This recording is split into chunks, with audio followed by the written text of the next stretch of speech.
You're looking to understand the big picture, right?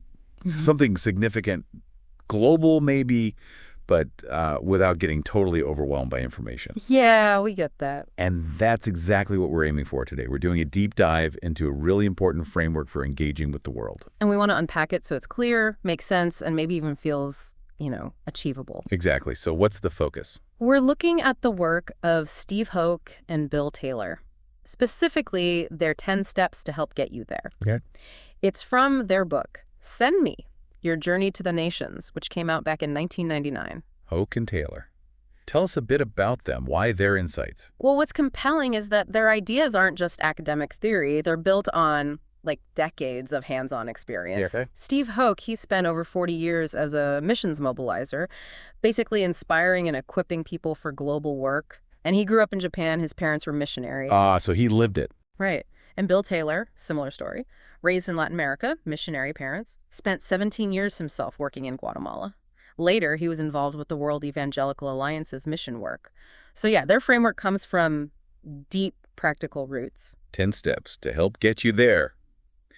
Sounds pretty direct. Is this mostly for people actually planning to, pack their bags and go overseas? That's a good question, and it does sound like that initially. And yes, it's definitely designed for those thinking about actively going. Yeah. But Hoke and Taylor are clear that it's also incredibly valuable for people who will grow by supporting those who go. How so? Well, think about it. If you understand the journey someone takes, the preparation, the challenges, the training, clothing, you can be a much better partner back home. Right, in terms of prayer or encouragement or even practical support? Exactly. It equips the growers to support the goers more effectively. Okay, so this is relevant whether you're considering going yourself or you're passionate about supporting global engagement from home. Understanding the process is key. Precisely. So for our listener today, what's the main goal of this deep dive? What should they walk away with? Our mission really is to pull out the core principles of these 10 steps.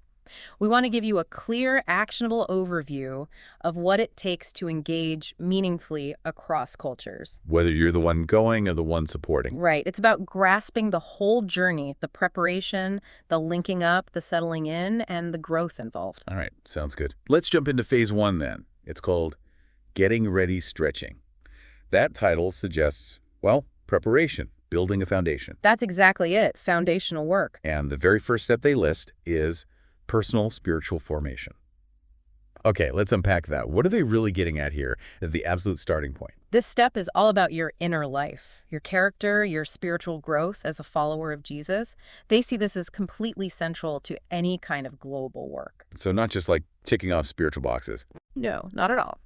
Think of it as the fuel, the core engine for sustainable cross-cultural ministry. Without that deep personal faith that challenges the friction, it can lead to burnout pretty fast. I see. So Hoke and Taylor are saying your inner life is like your most vital piece of equipment. Well, They talk about clarifying your core commitment, understanding your spiritual gifts, okay. discerning your calling, identifying what really burdens your heart. They call it a ministry burden, and knowing your passions. Wow, that's a deep look inward, isn't it? Yeah. Really knowing yourself spiritually before anything else. It really is. They also stress finding a spiritual mentor early on. Why is that considered so important right at the beginning? Because building this foundation isn't something you do alone. A mentor brings guidance, accountability, wisdom from their own path. They help you process things, figure out God's direction, grow practically. It's having someone walk alongside you, offering perspective. It's crucial. That makes a lot of sense. Okay, step 2. Body Life Design Team Discovering Your Ministry Identity. That phrase, Body Life Design Team, sounds a bit corporate. Yeah, maybe the name sounds a bit formal. Yeah. But the core idea is simple. Spiritual growth and ministry happen in community. You don't do it in isolation. Right. Hoke and Taylor really hammer home the importance of relationships within your faith community, your local church. They call it your spiritual home base. Your home base, okay. Yeah. Even if you're planning to go far away. Especially then. Your church isn't just waving goodbye. They're meant to be this ongoing source of prayer, encouragement, maybe practical help too. This partnership is fundamental, not just a nice add-on. So being deeply rooted somewhere local is key to going global. They also mention understanding your church's specific vision for missions. Why focus on that? Well, because you're not just a free agent, Your church is part of your support, maybe even your sending structure. Knowing their vision helps you see where you fit in, ensures you're aligned. And they make another really practical point. Making disciples right where you are in your home culture. That's invaluable preparation. Ah, like honing your skills in familiar setting first. Exactly, before adding the complexity of a different culture. It makes perfect sense. They also touch on investing in supporting current missionaries. hmm How does that fit into preparing to be one, potentially? It gives you a real-world window, doesn't it? You Yeah. see the actual needs, the struggles, the joys. Plus, it prepares you mentally and practically for the fact that you'll likely need your own support network someday. Right, sort of paying it forward, but also learning from it. Yeah. And they bring mentorship back in here too, calling mentors in the church spiritual directors. It reinforces that guidance within your community. It's reciprocal. Okay, strong emphasis on community. Step 3 moves us to exposure to other cultures.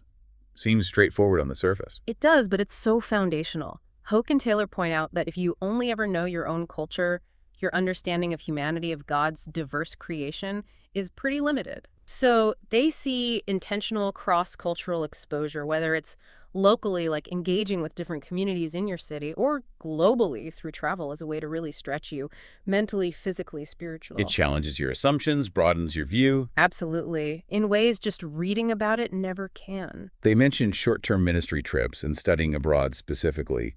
What's the difference in impact there? Short-term trips, maybe 1 to 6 months, offer a great initial taste, but Hoke and Taylor caution, wisely I think, that they're not a replacement for long-term, deep immersion. Okay. Studying abroad, though, often means a longer period, more immersion. You're getting academic credit, but you're also really testing your adaptability, broadening your worldview significantly. It's a deeper dive. Got it. Introduction versus immersion. The last step in this first phase is basic issues of schooling and education. What's their take on academic prep? Their main point is that it should be customized, tailored to your experience, your skills, your specific gifts. So, not one size fits all. A university degree isn't always mandatory. Not mandatory for everyone, no, but they strongly advise against, cutting your education short too soon. Why the caution? What are the benefits beyond just the degree? Well, college or higher education broadens your thinking, exposes you to different ideas. Plus, it's often an intense environment for learning to live and work with others, develop relationship skills. Skills that are vital cross-culturally. Invaluable. And they also mention something really strategic about studying abroad, particularly in places that might be harder to get into otherwise. Oh, interesting. What's the strategic angle? They suggest that in some countries, getting a long-term missionary visa is tough, right? Yeah, definitely. But a student visa might be more accessible. So it can be a way to get your foot in the door, start learning the language, begin building relationships, all while you're officially there to study. That's a really practical, insightful point, a way to gain access. Exactly, in potentially restricted areas. Okay, so phase 1 was all about stretching, personal growth, community roots, cultural exposure, education. Now, phase 2, getting there, linking. Sounds like connecting the dots. Yeah, linking up with the necessary support and structures. Step 5 is church or agency connecting and courting. Courting. That makes it sound like dating. It's actually a pretty good analogy. Hoke and Taylor stress that mission work isn't a solo gig at all. Right. You absolutely need to be part of a supportive community. That could be your local church taking the lead, or maybe a faith-based mission agency, often working closely with your church. It's not just picking a job then. No, they frame it as finding your place within a living, fruit-bearing organism. It's about being part of something bigger, a team where you can be more effective together. So finding the right team, the right fit, is crucial.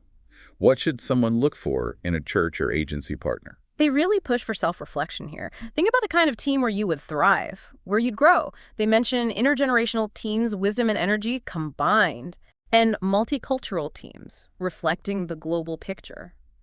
You want a mature, caring team committed to your long-term growth, spiritual, personal, ministry-wise. So it requires some homework. Researching these groups. Definitely. Look into their theology, their ministry models, their vision, their overall culture or ethos, the leadership quality, and critically, how they actually care for their people on the field. Don't just sign up with the first one you talk to. Right. Talk to several, see who resonates, who feels compatible. They even recommend a resource, the Mission Handbook, for an overview of agencies. Okay. But ultimately, they remind you it's your process, guided by God, to find these connections. So, assuming you've started those conversations, step 6 is the ministry role and assignment search. How does that usually play out? Well, as you talk more with these groups, things naturally get more specific, right? You start discussing particular people groups, places, potential roles that might fit you. Makes sense. Hoke and Taylor say it's important to think about how your specific gifts and skills could plug into a team effort to reach a certain group or maybe build up the local church there. But they offer a caution here, don't they? Yes, a really important one. They warn against just sort of picking out what I'd like to do based purely on your own preference. Why not? If you know your strengths. Because often, they argue, the best, most strategic assignments come through the wisdom of experienced leaders who see the bigger picture, the needs on the ground. And sometimes those initial assignments are key for self-discovery, too. You might find skills or passions you didn't know you had. They use that phrase, divinely deflected. What's that about? It captures that idea that many really fruitful people in missions started out aiming for something completely different. They got nudged or deflected onto a path they didn't choose initially, but found deeper purpose by submitting to an assignment identified by leadership. It requires trust. Trust and flexibility. Not everyone gets a clear, lifelong call to one spot right away. Exactly. Often, it's about exploring God's work, being ready to be a team player, and stepping out when your gifts and an assignment line up, often through that experienced discernment. Okay. Step 7 in this linking phase is hands-on missionary training. What kind of training is this beyond the academics we already talked about? Right, so they're assuming you've done some basic academic work, maybe had some ministry experience at church, maybe even a short trip. This step is about the practical skills. Specific missionary training. Yeah, and maybe advanced or specialized training needed for your specific role in the context you're heading into. It varies a lot, obviously. What are the key competency areas they focus on? They talk about 3 main things, all interconnected. Ongoing character and spiritual formation that never stops. Then, practical ministry skills teaching, development work, whatever your role requires. And third, knowledge, cultural, linguistic knowledge for your specific context. Okay, character, skills, knowledge. And they draw a really interesting line between planting churches at home and doing it overseas. How do they connect those? Yeah. Seems different.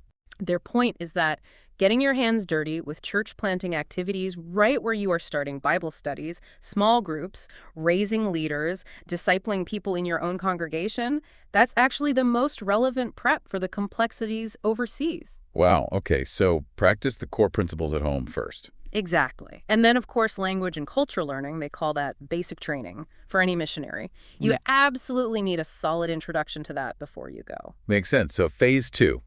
Linking with partners, finding your role, getting the practical training. Now, the final phase, getting established bonding, suggests settling in for the longer term. Right. Integrating, building strong connections. Step 8 is apprenticeships and internships. Yeah. Hoke and Taylor say effective missionaries aren't just made in a classroom. Real effectiveness comes through on-the-job experience. Learning by doing. Learning by doing, testing what you learned, seeing good models in action. They see structured internships right when you arrive in the new culture as vital for learning the local ropes and rules. The unspoken stuff. And who should guide you in that? Ideally, experienced missionaries who know that culture well, or respected national pastors who really understand their own context. People already grounded there. Exactly. Their advice is clear. Don't try to go it alone. Actively apprentice yourself to these experienced folks. Learn from them, especially in those first few crucial years. It takes humility. Humility and a willingness to learn from others on the ground. Okay, step 9 is lifelong learning on the job. This theme keeps coming back, doesn't it? Growth never stops. Never. They're quite blunt. Yeah. Missionaries who stop learning stagnate. Their effectiveness drops. So you need a plan for continuous growth. Yes, establish that pattern early. They suggest setting yearly goals for reading, self-study, development in those 3 areas. Again, spiritual formation, ministry skills, and strategic formation, like understanding your context better. How do you make sure that actually happens with all the pressures of ministry? Accountability is key. to peers, to mentors, people who can check in, encourage you, keep you focused on those goals. They also mention ongoing degree programs or specific training as potentially valuable too. But the main thing is just consistent, intentional growth. Always learning. All right, which brings us to the final step, number 10. Finishing strong and well. This sounds like the long view. It absolutely is. They picture the whole mission journey as this long pilgrimage. Yeah. And the ultimate goal woven through everything, growing deeper in love with Jesus. That's the core. That's the core, intentionally pursuing your own spiritual life throughout your service.